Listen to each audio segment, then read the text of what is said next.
Hello. Welcome to the newest installment onto the channel. We are doing a little personality test, if you like, but a political personality test. And how fascist am I? Now, this will be done to the standard of Theodore Adorno.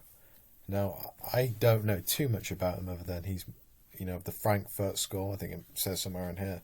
But they're known as subversive and everything like that. And what I'm led to believe about Adorno is he found many problems of modernity, right? As many people on the left do. They're good at spotting problems of modernity. But he's the kind of guy who goes, we need more progress. Progress.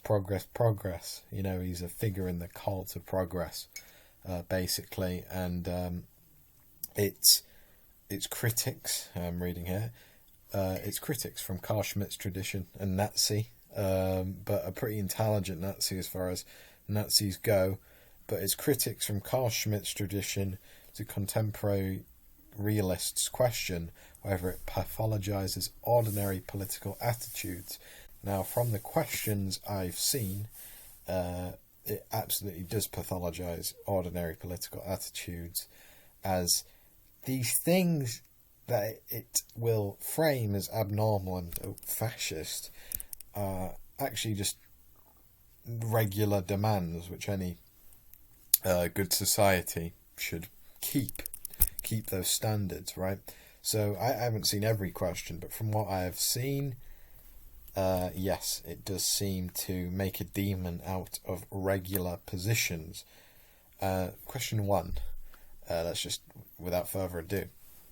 Obedience and respect for authority are the most important virtues children should learn. Now, certainly not the most important, because I think the best way to test an idea is to make an extreme out of it. And if we made an extreme out of obedience, which so many tyrannical governments have, whether they're communist, fascist, they make robots out of citizens, right? And that is certainly not anything any regular Joe, regular political Joe should want. So I will slightly disagree, but we, again, must acknowledge obedience and respect for authority. We must understand, that there are people who are more intelligent than us and who have more, whose reason is more right than us, and we shouldn't. Obviously we should question them, but there are more intelligent people than us, and it would be folly to treat ourselves as equal. So, yeah, it's still important, but I shall slightly disagree. A person who has bad manners, habits, and breeding can hardly expect to get along with decent people. Now, someone with bad manners and habits certainly can hardly expect to get along with decent people, without a doubt, right? The catch is with and breeding, right? We're getting racial here. We're getting very racial, right? And I largely agree with this.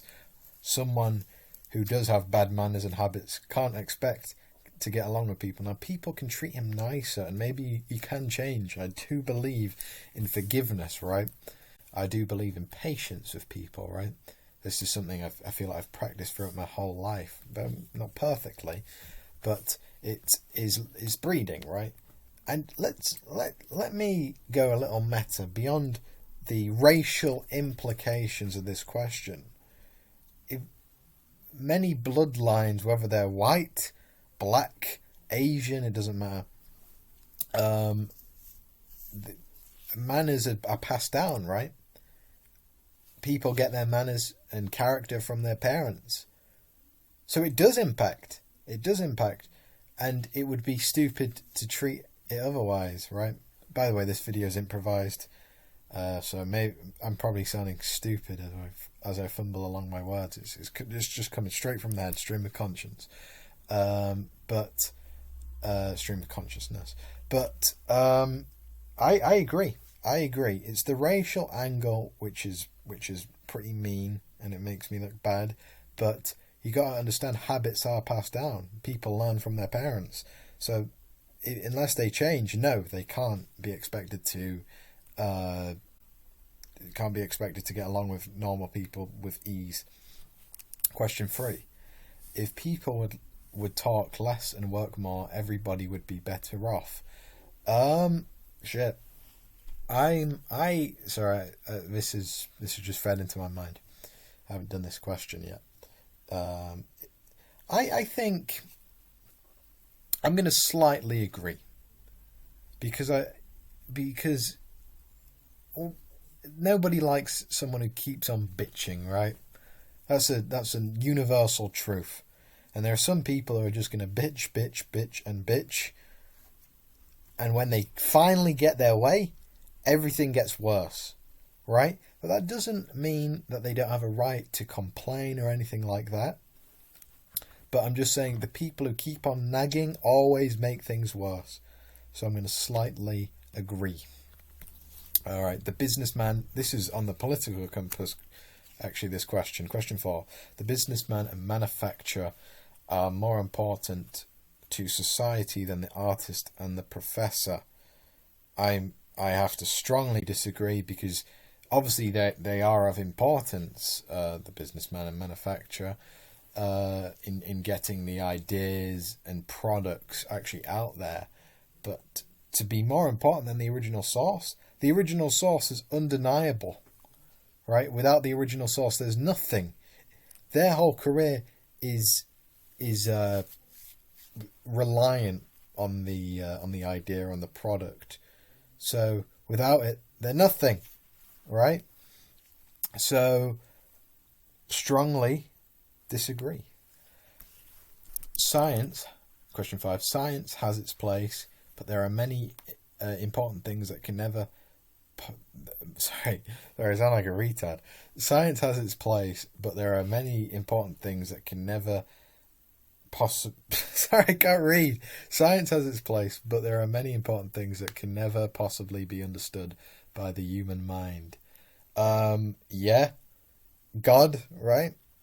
It doesn't matter if you believe in God or not, right? But there is an acknowledged mystery there with God across any religious tradition. God is in nature mysterious. We can't really understand that even if he were real, right? So let me just read the question again for myself. Science has its place, but there are many important things that can never possibly be understood by the human mind. Oh shit. Well, actually, no. It just it could allude to God. Yeah. I'm gonna have to. I know I'm gonna slightly agree, because if I strongly agree, that would probably put me in the camp of like people who hate science, who don't want science, right? So, yeah, I can live with science, but I acknowledge that there are mysteries, particularly in the metaphysical, speculative realm of more so philosophy and religion, rather than concrete disciplines like chemistry, physics, biology, and things, right? But I'm thinking philosophically here, I do slightly agree, right? A lot of philosophy we're never going to know, in this life at least. Okay, question 6. Every person should have complete faith in some supernatural power whose decisions he obeys without question. I think it would be better if people had some form of faith and obedience to the more mainstream supernatural powers out there, because I think there are pros and cons of a mainstream supernatural powers. I'm talking, about the main religions here, and the more mainstream, the less offensive it is, right? And I believe, like I said, there's pros and cons about an inoffensive supernatural power, because the kind of influence of like liberalism may creep in, and in every religion that there is intolerance, right? And liberalism's main core is tolerance, and then there's a friction there. So I think I've tripped on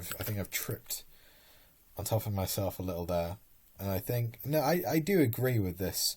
Again, it's he obeys without question. I believe in questioning any authority, whether it's religious or whatever, right? Obviously, it's alluding to religion here. Shit. So This whole video felt retarded. I didn't. I'm sorry.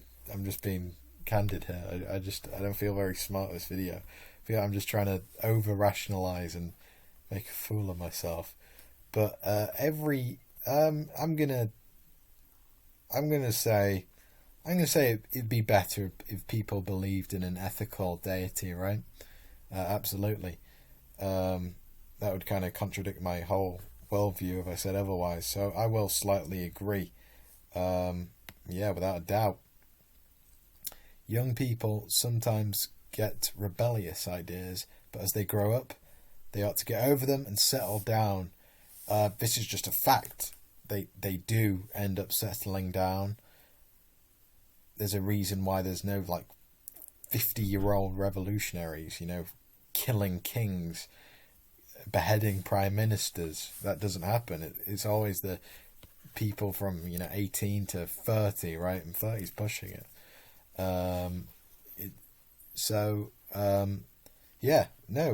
Young people are more appetitive. This is just a fact. There's a reason everyone in the communist parties are sub 30 years old. So but it's they ought to get over them and set them down. And yes, because I believe a quiet life untroubled by politics is finest. So yes, they should settle down and become more personally virtuous, rather than just talk about abstract systems of thought which don't even work to begin with. Question 8 of 30. What this country needs most, more than laws and political programs, is a few courageous, tireless, devoted leaders in whom the people can put their faith. No. I like idols, not as in idolatry, but I like people you can look to in terms of reverence, right? Everyone loves an inspirational story, but let's be honest, what are more effective really are institutions, right? Every great society once had great leaders, think Rome or whatever, ancient Greece, right? Great individuals. But as we've evolved, or some of us have evolved politically, those great people disappear, and it is instead the more predictable institutions which take the reins, and it's just leaders who are less able to do the grand things, and it's the institutions pulling the weights. And it does sound lame to put our faith in the institutions, but I guess that's it. That's what success is. So I'm gonna disagree with this. But I do like putting faith in a leader if they are truly great, right? Question 9 of 13. No sane, normal, decent person could ever think of hurting a close friend or relative. I agree. Absolutely. I don't want to over-rationalise that. I agree. They're a reason they're your close friend to begin with. Unless they're not, a sleeper agent. Yeah, go for it. Question 10. Books and movies ought not to deal so much with the unpleasant and seamy side of life. They should concentrate on themes that are entertaining or uplifting. This is an interesting one. I believe art fundamentally does deal with the unpleasant and seamy side of life, as the question says. All art is owed to conflict. All great art, right? Shakespeare plays aren't just put into a hunky-dory world. No, Macbeth, for example, something that we're all familiar with probably, that's an ugly story. That's about regicide, right? And we've seen similar events post-Macbeth. Any revolution, the Macbeth comparisons come on, and and that art is taking the ugly life but making it interesting, adding intrigue, right?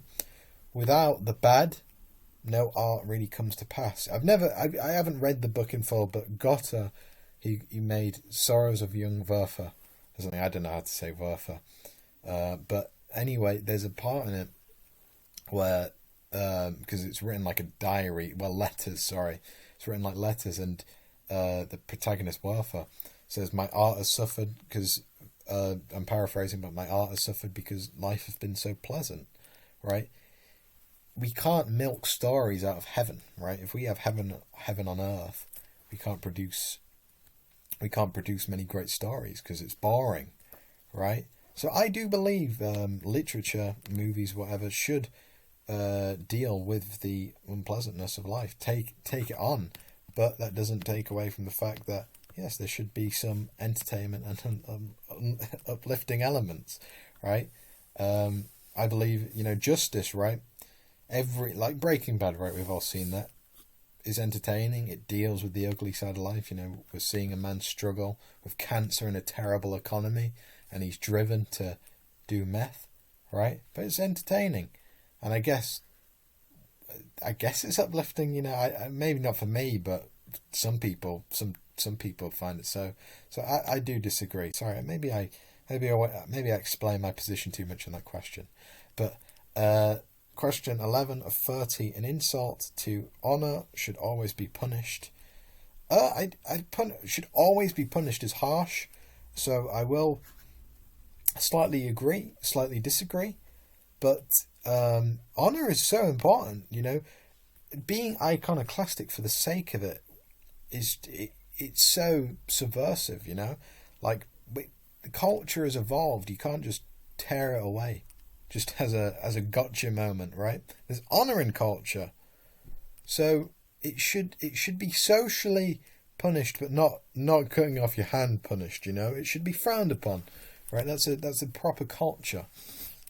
Question 12: sex crimes such as rape and attacks on children deserve more than mere imprisonments. Such as criminals ought to be publicly whipped or worse. Wow. Okay. I mean, as a paedophile, what should I think of this? Right.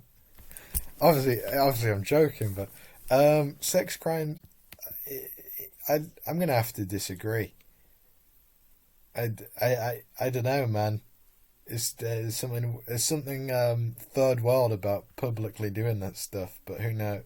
Like, yeah, come on, man. Publicly doing that, slightly disagree, because I look like a fucking weirdo. Like, I strongly disagree, because I don't really.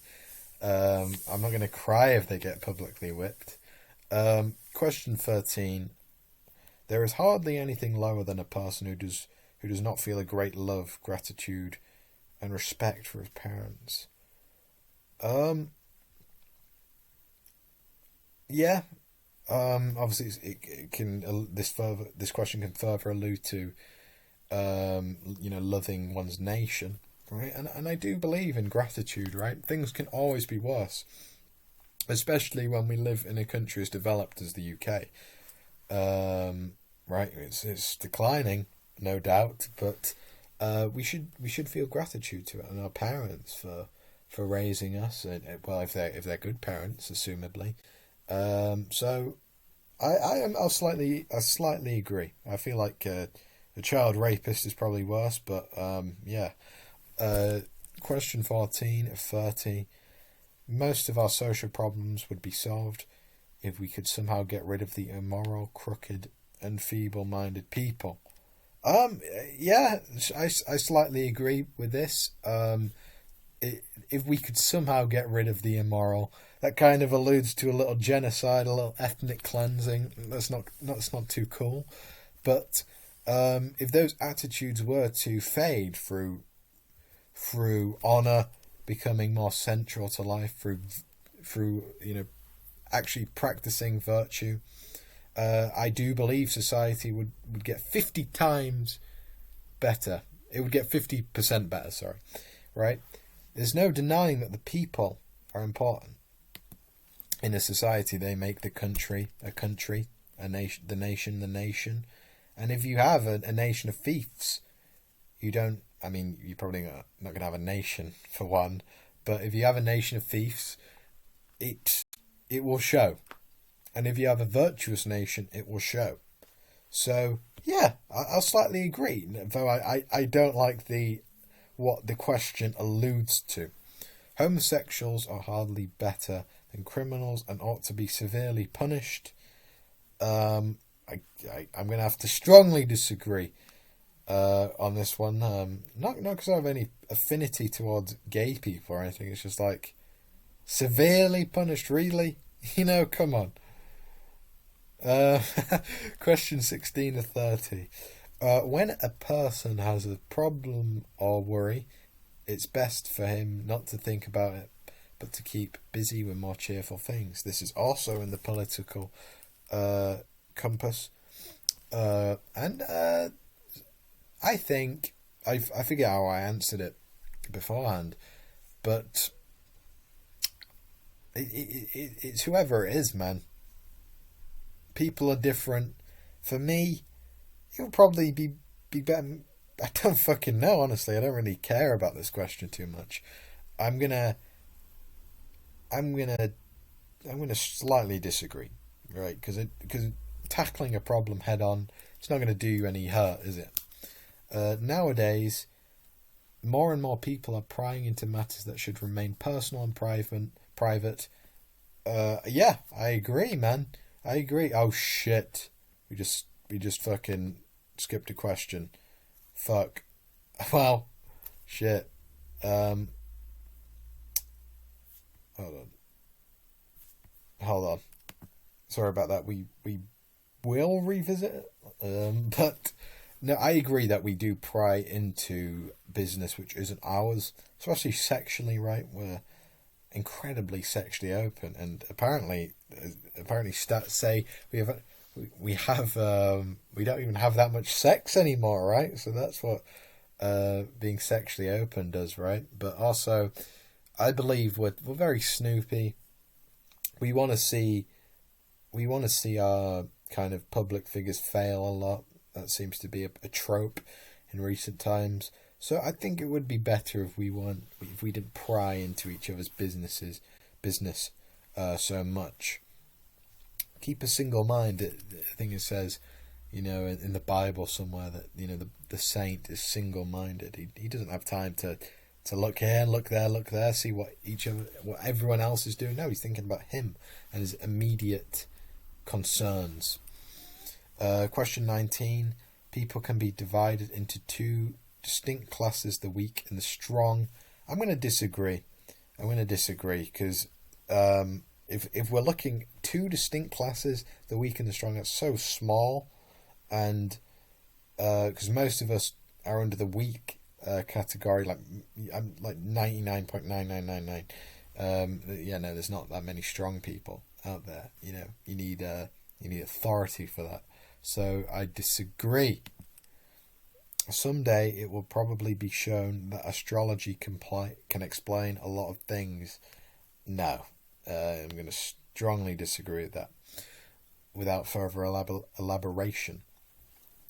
Question 21 of 30. Wars and social trouble may someday be ended by an earthquake or flood that will destroy the entire world. Yeah, if we don't work together, globally, not that I'm a globalist or anything, but I do believe in global pacts to solve global problems.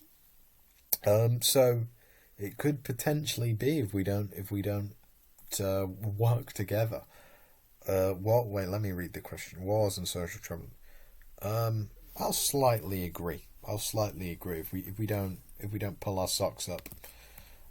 And most people don't realise how much our lives are controlled by plots hatched in secret places. I agree with this, I agree. Because, right, markets are awesome. Free markets are awesome. But when they don't have a proper rules, right? Every system needs rules. Every school needs rules. Every fucking whatever needs rules. Schools, prisons.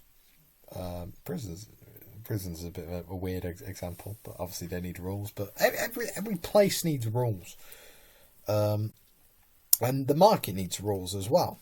So if the market is unchained, basically, unregulated and all that shit, it will affect us. It will become more close to us. CEOs hold tremendous power, and they can affect our day-to-day lives. In fact, they do. I think everyone in the UK can understand that most of these problems economically are not in our control. Immigration isn't in our control, right?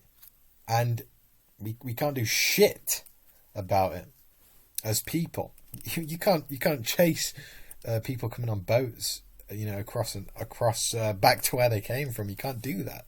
So yes, bureaucracies and plots by secret people do affect us, absolutely. So I agree. Question 23:30. Human nature being what it is, there will always be war and conflict. As human nature as it is, absolutely, I agree. Before any miracle happens, yeah, we're gonna be at war for a long time. It's natural, because in times of peace, of long peace, we just get hungry again for war. We get lazy. The culture degenerates, and we're left thirsting for war again. That primal instinct of the fall. So yeah, I agree. Familiarity breeds contempt. To some degree, I agree with this. I don't have anything extra elaborate, but I do slightly agree with this. When I meet someone new, obviously it's a novel experience, right? And I kind of like them more because they haven't disappointed me as much, right? So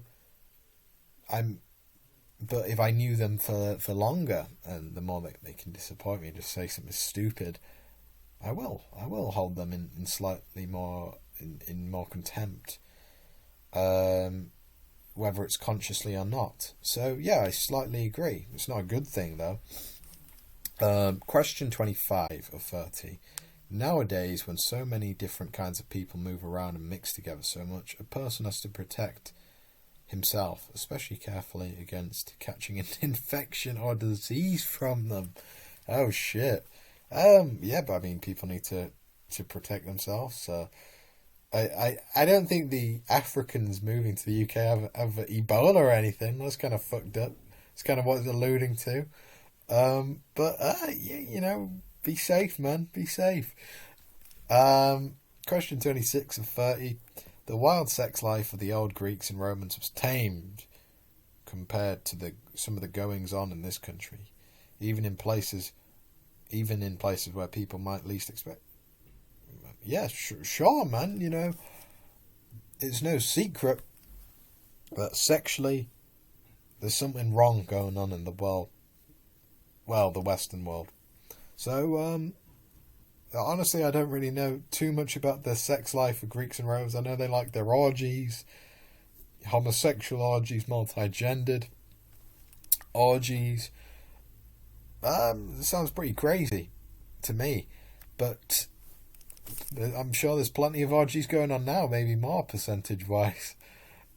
So I'm going to slightly agree. It's not particularly informed. Question 27 of 30. The true American way of life is disappearing so fast that force may be necessary to preserve it. So let's just apply this to the United Kingdom. It's a nasty question. Because let's be honest, the Britain is unrecognisable from now to 30 years ago almost, but definitely 60, 70 years ago. And it was better culturally at least. It was more modest, and there is some virtue in wanting to preserve that. Not a race war or anything like that, but yeah, no, it's a weird one. I believe in soft power though, so I'm going to slightly agree in the hopes that you can do this via soft power, by some kind of moral renaissance. Question 28 of 30. Most people just don't know what's good for them. Yep, absolutely, absolutely. This is a trope of mankind. The big problem of mankind is we feel guilt. How do we evade guilt? How do we stop this? Some transcend this via repentance. Some transcend this by just killing more people, being numb to guilt.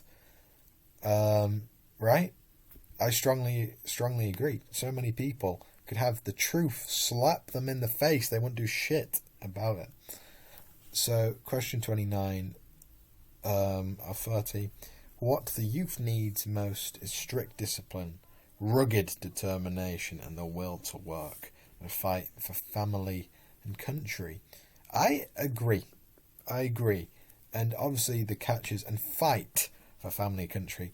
It insinuates race war, that type of thing. But no, fight doesn't have to be with our fists against someone of a different race or who's the wrong sexuality. But fight means stick up for your family and country, you know. So no, I agree. It's a healthy instinct. Question 30 of 30. No weakness or difficulty can hold us back if we have enough willpower. Yeah.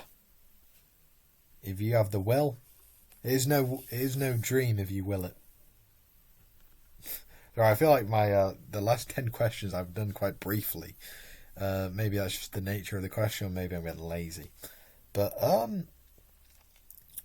no, yeah, you know, I believe these difficulties can be cleansed via teamwork or just a great individual. You know, these issues can be done globally, even with global cooperation. It's not just a single nation's effort, right? Which maybe if someone who's more inclined as a fascist, right, would think. Sorry, I lost my sentence, but yeah, I agree.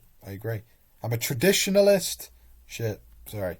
Maybe I should get my teeth synced into this, and we will revisit the question which I missed. Okay, but let's see. The traditionalist. You score in the range Adorno associated with deference to convention and authority. The question is whether that deference reflects wisdom or anxiety. Can you measure authoritarianism without smuggling in liberal assumptions about what counts as healthy thinking? Okay. Highest. What the fuck does this even mean? I'm sorry. Highest destructiveness and cynicism, sex, projectivity. The highest in like what though? Like attribute wise? So I'm slightly confused. Like, what does 75% sex mean? Like how much I put emphasis on it? Hold on. Actually, I think this explains. I'm just as blind as my viewers here. Your F-scale profile shows elevated scores across conventionalism, submission to authority, and respect for power. The dimensions Adorno associated with the conservative personality. You value social order, respect established hierarchies, and are suspicious of those who claim to transcend inherited norms. That sounds right. Adorno read this as proto-authoritarian, a personality that under the right conditions would support fascism. Honestly, that sounds right, because you know when you're in a mood, sometimes you are fascist. Is this a word? Fascistically inclined, right? Because you're in a mood. The world feels like it's against you, and you want force. You want that big, strong man who will save you. You don't want the institutions. That sounds lame and boring. His argument was that rigid conventionalism masks anxiety. The traditionalist clings to established order because the alternative is psychological chaos. That does seem to describe me. The counter reading is straightforward. Every functional society requires deference to authority, respect for convention, and suspicion of those who would tear that they ever built. What Adorno pathologized, Burke defended. Burke, I'm a big fan. What the Adorno is just in opposition to me. What the F scale calls authoritarian submission, Aristotle would call the virtue of the citizen. The honest question isn't whether your profile is healthy or pathological. It's whether your deference to authority is based on something you've examined, or whether it's the reflex of Adorno suspected it was. Right, I would honestly, obviously some of my beliefs will be just gut instinct, but I do believe I've crafted these ideas. I'm not. It's not just blind prejudice. I believe I've cultivated my ideas to some degree. But no, this is interesting. This is cool. Well, shit, my blind spot. You may confuse the comfort of inherited norms with their truth. Yeah. Tradition can transmit wisdom or inertia.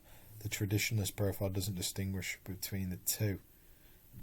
That does sound right, because sometimes, well, when I was very lazy, I identified with pragmatism, which is truth as use, right? And it is true. Some inherited norms aren't necessarily true, but they do provide a certain vitality, right? Last question. Sorry for my cut. Some people are born with an urge to jump from high places. I agree. There are entrepreneurial personalities. I agree. I don't know how that would change things. I think my finger slipped on agree regardless. But it was an interesting video. I hope you enjoyed.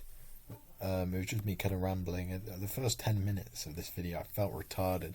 I felt like I was just trying to feel smart, but I was just tripping on every sentence. But I like to think I got into the flow of it. I like to think I had some okay ideas defended. So see you in the next one.